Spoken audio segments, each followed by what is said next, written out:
भैया अवधी बोले वाले लड़के बड़े चपरुआ हुआ थे। एक तुका हम कहानी बताई थे।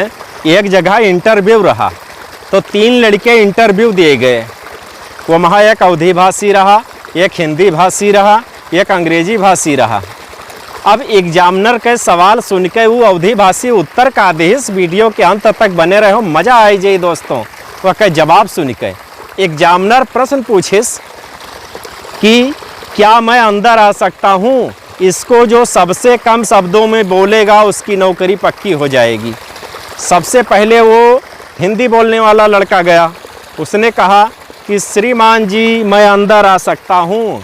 एग्जामिनर ने कहा बेवकूफ़, शब्द तूने बढ़ा चढ़ा कर पेश किया है, जाओ तुम्हें नौकरी ये नहीं मिल सकती है। अब अंग्रेजी बोलने वाला लड़का गया। उसने कहा सर मे आई कम इन। फिर एग्जामिनर ने कहा बेवकूफ़, शब्द ज़्यादा हैं,